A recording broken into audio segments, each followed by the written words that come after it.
Focus reality and agro farming వారు premium farm land projects మన పొలం ఫేజ్ 1, 2 మరియు 3 కంప్లీట్ చేసుకొని మన పొలం phase 4 Wasar village at Narayana Khed లో ఆగస్టు 15 ఇండిపెండెన్స్ డే రోజు గ్రాండ్ లాంచ్ చేయడం జరుగుతోంది. లాంచింగ్ మరియు ఇండిపెండెన్స్ డే సందర్భంగా 5 గుంటాస్ ల్యాండ్ అవుట్ రేట్ లో బుక్ చేసుకున్న వారికి 1,50,000 రూపాయల డిస్కౌంట్ తో పాటు 2 గ్రాముల గోల్డ్ ఫ్రీగా ఇస్తున్నారు. పూర్తి వివరాలకు సంప్రదించండి. కుజ స్తంభించడం అనేది హాట్ టాపిక్ ఇప్పుడు. ఎందుకంటే జనరల్గా ఏంటంటే అది కుజుడు ఒక్కొక్క రాశిలో, మన ద్వాదశ రాశుల గురించి కూడా మాట్లాడుకోవాలి కనుక, ఒక్కొక్క రాశిలో ఏంటంటే 45 రోజులే ఉంటాడు. షార్ట్ టర్మ్ అనమాట, షార్ట్ పీరియడ్ అనమాట. సో ఈయన ఏంటంటే ఏమవుతుందంటే ఆయనకి ఇప్పుడు ప్రస్తుతం ఆగస్ట్ 26 నుంచి ఆయనేమో మిథునంలోనే ఉన్నారు. ఆయన మళ్ళా కర్కాటకానికి వస్తున్నారు అనమాట. కర్కాటకానికి వచ్చినప్పుడు ఆయన నీచపడతారు. సో ఇప్పుడు కుజుడేమో మిథునంలో ఉంటే మిథునానికి అధిపతి ఏమో బుధుడు అగైన్ ఏంటంటే ఎనిమి అవుతాడనమాట.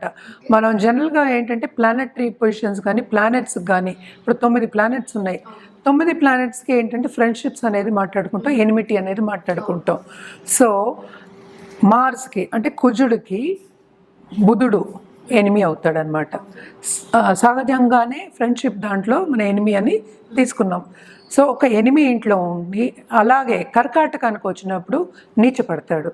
సో కర్కాటకానికి వచ్చినప్పుడు నీచపడినప్పుడు స్తంభన అనేది జరుగుతుంది. అంటే ఏంటంటే, సో సింపుల్ ఎగ్జాంపుల్ చెప్పాలంటే మనకి ఒంట్లో బాగాలేదు, నలతగా ఉందనుకో, పని చేయలేము కదా. సో పడుకోవాలి, లేకపోతే రెస్ట్ తీసుకోవాలి అనుకుందాం కాసేపు. సో అక్కడే ఆగిపోతాం కదా, మిగతా పనులన్నీ ఆగిపోతాయి. సో అది స్తంభించడం అంటే అదనమాట. సో స్తంభించడం అనేది మనం రిట్రోగ్రేడ్ మోషన్ కూడా మనం నీచ పడినప్పుడు చెప్తాము. అలాగే మనం ఏంటంటే ఇప్పుడు రావుకేతులతో కలిసి ఉన్నప్పుడు కానీ, లేకపోతే కొంచెం retrograde motion in enemies house అనుకుందాం, అలాంటప్పుడు ఏంటంటే పనులు అనేవి జరగవు అంత ఈజీగా. మనకి తెలిసిన ఇంకో విషయం ఏంటంటే కుజుడు అనేవాడు మనకి ఇచ్చేది ఎప్పుడు అగ్రెసివ్నెస్ ఇస్తాడనమాట, కరేజ్ ఇస్తాడు. ఇవన్నీ ఎందుకు కావాలి మనకి? ఒక లైఫ్లో కావాలి కదా ఇవన్నీ. ఎందుకు కావాలి? ఒక పనిని మనం పూర్తి చేయాలి అన్నప్పుడు, ఏ పనైనా సరే, అది చిన్న పని అవ్వచ్చు, పెద్ద పని అవ్వచ్చు, వాళ్ళ దీన్ని బట్టి ఉంటుంది. అది పూర్తి చేయాలన్నప్పుడు మనకి ఆ ధైర్యం అనేది కావాలి, నమ్మకం అనేది కావాలి. ఇవన్నీ ఏంటంటే ముందుకు సాగడానికి ఒక సూచనలే కదా. సో ఇవన్నీ ఏంటంటే కొంచెం తగ్గుతాయి అన్నమాట. సో అందుకోసం మనం ఏంటంటే కుజ స్తంభన గురించి ఎక్కువ మాట్లాడుకోవడం అనేది జరిగింది. అసలు ఇప్పుడు ఏం జరుగుతోంది 2024, 2025లో చూద్దాం, అంటే ఈ ఇయర్స్లో. సో ప్రస్తుతం ఆగస్ట్ 26 నుంచి మనకి మిథునంలోనే ఉన్నారు. ఆయన మళ్ళీ ఏంటంటే కర్కాటకానికి 20th అక్టోబర్ వస్తున్నారు. 20th అక్టోబర్ నుంచి 21st జాన్ వరకు మనకి కర్కాటకంలో ఉన్నారంటే నీచ స్థితిలో ఉన్నారు. సో నీచ స్థితిలో ఉన్నప్పుడు స్తంభించినట్లు లెక్క. ఓకే, తర్వాత ఏంటంటే 7th డిసెంబర్ నుంచి రిట్రోగ్రేడ్ అవుతున్నారు. రిట్రోగ్రేడ్ మోషన్ అంటే అసలు ఏంటి అంటే వెనక్కి తిరిగి చూస్తున్నట్టు, స్ట్రైట్గా వెళ్లకుండా ఆగిపోయి వెనక్కి ఫ్లిప్ సైడ్ అంటూ ఉంటాం మనం, అలా చూస్తున్నట్టు అనమాట. అది ఎప్పటి వరకు ఉంది మనకి? ఫిబ్రవరి వరకు ఉందన్నమాట. సో ఇది కూడా ఏంటి, దీంట్లో మళ్ళా పైకి వెళ్ళడం అనేది జరుగుతుంది. ఇప్పుడు ఎలా వస్తుంది? ఒక కర్వ్ కింద, ఇప్పుడు ముందుకు సాగడం అవుతుంది, మళ్ళీ వెనక్కి తిరగాలంటే ఒక కర్వ్ వస్తుంది, మళ్ళా సర్కిల్ మళ్ళీ పైకి వెళ్ళాలి. సో మొత్తం కలిపితే ఏంటంటే 7th జూన్ వరకు ఇట్లా జరుగుతుందన్నమాట. అంటే 21st జాన్ నుంచి ఫిబ్రవరి 24th అనుకుందాం కాసేపు, అప్పటికి మనకి జెమిని అంటే మిథునంలో ఉంటున్నారనమాట. అదైన తర్వాత మళ్ళా కిందకి దిగడం అనేది జరుగుతుంది. మళ్ళా కర్కాటకంలో నీచపడి మళ్ళా 7th జూన్ వరకు అక్కడే ఉండి మళ్ళా సింహానికి వెళ్తున్నారు. ఇంత కథ ఉందన్నమాట వెనకాతల కుజుడికి. అంటే ఇప్పుడు జరిగే పరిస్థితి అనమాట. ట్రాన్సిట్స్ అంటాం మనం, గోచారం అంటాం. సో గోచార రీత్యా మనం చూస్తే ద్వాదశ రాసుల వారికి తప్పక మిశ్రమ ఫలితాలు కొన్ని ఉండొచ్చు. కొంతమందికి ఏంటంటే బాగుండొచ్చు, కొంతమందికి బాగుండకపోవచ్చు. బట్ జనరల్గా ఏంటంటే మనం చెప్పేది ఎనిమి ఇంట్లో ఉన్న, అలాగే నీచ పరిస్థితిలో ఉన్నా కనుక తప్పక కొన్ని ప్రాబ్లమ్స్ అనేవి వస్తాయి. అలాగే కుజుడు మనం ఇంకోటి మోస్ట్ ఇంపార్టెంట్ చెప్పుకోవాల్సింది ఏంటంటే మంగళకారకుడు అంటాం. మంగళం అంటే ఎప్పుడు చెప్తాం మనం? పెళ్ళికి చెప్తాం, దాంపత్య జీవితం చెప్పుకుంటాం అన్నమాట. అలాగే ఇప్పుడు ఈ కాలంలో మనం చెప్పుకోవాలంటే ఇంటర్పర్సనల్ రిలేషన్షిప్స్. అది లేకుండా మనం పనే చేయలేము కదా అసలు. ఇంట్లో సరిగా లేకపోతే బయటికి వెళ్ళి ఎలా పని చేస్తాం? ఎవరో ఒకళ్ళు హస్బెండ్ వైఫ్ బుర్ర తింటూ ఉంటే ఎలా వెళ్ళి చేస్తాం? చేయలేము కదా. సో ఈజీగా ప్రేక్షకులకు అర్థం అవ్వాలని అలా చెప్పాను. బట్ ఎవరైనా సరే రోజు గొడవ పెట్టుకుని ఆర్గ్యుమెంట్స్, డిసగ్రిమెంట్స్ ఉన్నప్పుడు మనం వెళ్ళి చేయలేమన్నమాట. పని చేయడంలో మనకి ప్రాబ్లమ్స్ వస్తుంది. అలాగే లాంగ్ టర్మ్లో మనకి యాంగ్జైటీ అనేది వస్తుంది, మెంటల్ ప్రెషర్ అనేది ఉంటుంది, పనిలో సక్రమంగా చేయలేము. సో అది కూడా ఒక అడ్డంగం కిందే మనం తీసుకోవాలి.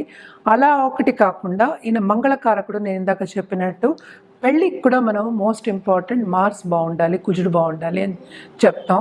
అలాగే హెల్త్కి కూడా అంతే. బ్లడ్ రిలేటెడ్ ప్రాబ్లమ్స్కి మనం ఎక్కువ కుజుడిని చెప్పుకుంటూ ఉంటాం అన్నమాట.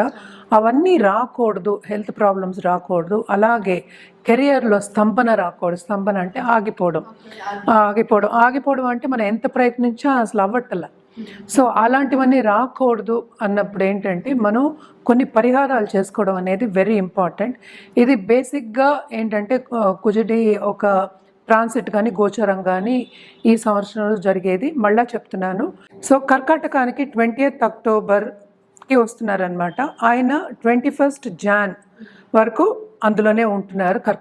కర్కాటకంలోనే కుజుడు నీచపడతారనమాట. నీచంగా ఉన్నప్పుడు కొన్ని స్తంభిస్తాయి, మనం మాట్లాడుకున్నాం. అలాగే ఏంటంటే 7th డిసెంబర్ నుంచి 21st జాన్ వరకు కర్కాటకంలో రిట్రోగ్రేడ్లో ఉంటున్నారు. రిట్రోగ్రేడ్ అంటే ఏంటంటే వెనక్కి తిరిగి మళ్ళీ పైకి వెళ్తున్నారు. పైకి ఏంటంటే ఎక్కడికి? మనకి మిథునానికి వెళ్తున్నారు అనమాట. సో మిథునంలో మళ్ళీ 24th ఫిబ్రవరి వరకు ఆయన రిట్రోగ్రేడ్లో ఉంటున్నారు అనమాట. మళ్ళీ ఏమవుతోంది? ఏప్రిల్లో ఆయన మళ్ళీ కర్కాటకానికి దిగుతున్నారనమాట. ఏప్రిల్. ఇవన్నీ మనం 24 అండ్ 25. అది 7th జూన్ వరకు కర్కాటకంలో నీచ స్థితిలో ఉంటున్నారనమాట.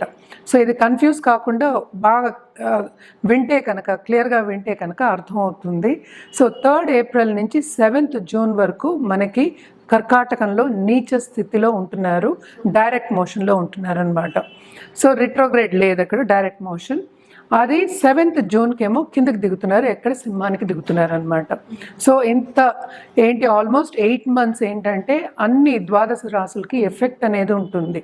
నేను ఇందాక చెప్పినట్టు ఇవన్నీ హెల్త్, అట కుటుంబ విషయం, అలాగే పెళ్లి విషయం, love relationship and also status, ఈ అన్నిటికీ ఏంటంటే భంగం కలుగుతుంది, స్తంభిస్తుంది అని చెప్పడానికి ఇంత వివరణ మనం ఇవ్వాల్సి వచ్చిందనమాట. జనరల్గా ఏంటంటే మనం ఎప్పటికైనా కుజుడికి పరిహారం చేసుకోవాలి అన్నప్పుడు తప్పక సుబ్రహ్మణ్య స్వామికి చేసుకుంటాము. అలాగే ఏంటంటే దుర్గాదేవికి ఎక్కువ చేసుకోవడం అనేది ఆన్మాయిత్ అనమాట. సో జనరల్గా ఏంటంటే మనం ఓం కుజాయ నమః అని మనం మంత్రం కంటిన్యూస్గా చాంట్ చేసుకోవచ్చు అనమాట. కర్కాటకంలో మనకి తెలిసింది ఏంటంటే నీచపడతారు.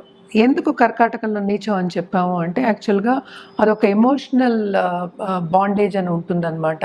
ఆ రాశి అలాంటిది. మనం తల్లికి కూడా మనం ఎక్కువ కర్కాటక రాశిని చెప్పుకుంటూ ఉంటాము.